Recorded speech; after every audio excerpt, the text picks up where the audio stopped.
Alright, so here I am at Chicago and State on election night. Headed up to the county building. And what is that? It's the other Chicago River.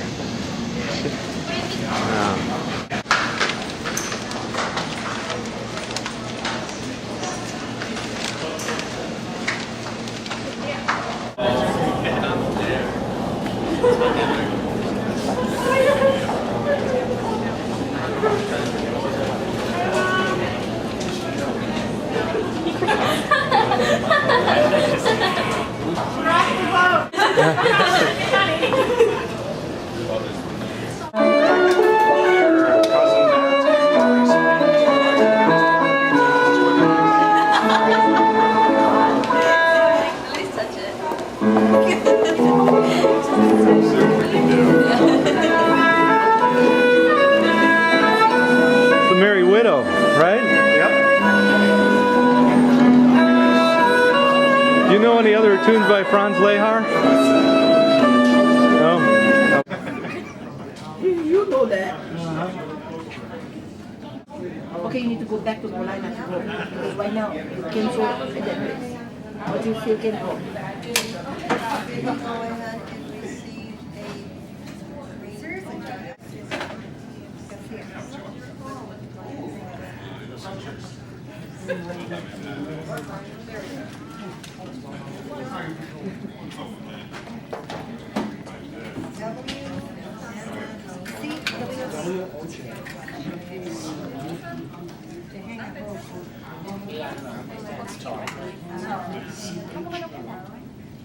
They have to.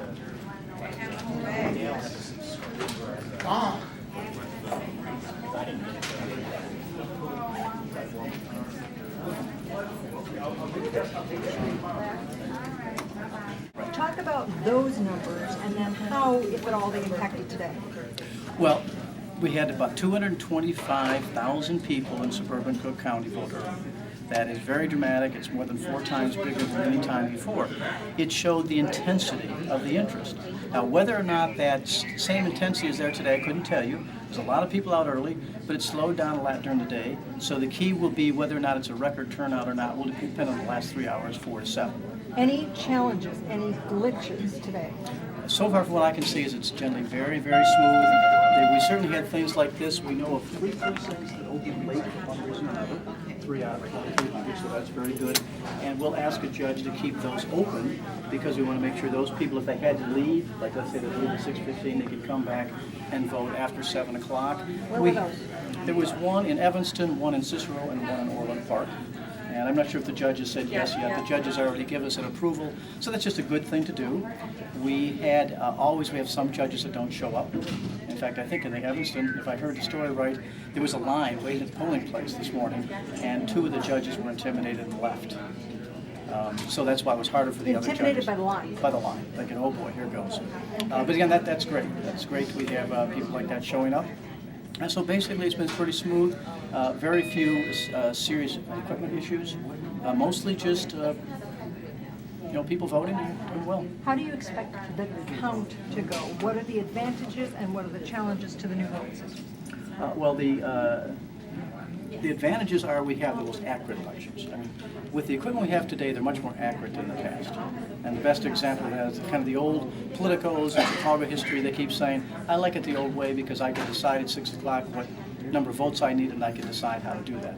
They can't do that with this equipment. It's very difficult to tamper with. So that's good news. Also, the difference with the equipment we have today is far few voters make mistakes. In the past, generally somewhere between 2 to 6 or 7% of voters might have a problem with the old punch card. Now, with both touchscreen and the optical scan paper ballot, it's less than 1%. So that's good news in terms of voters not making mistakes.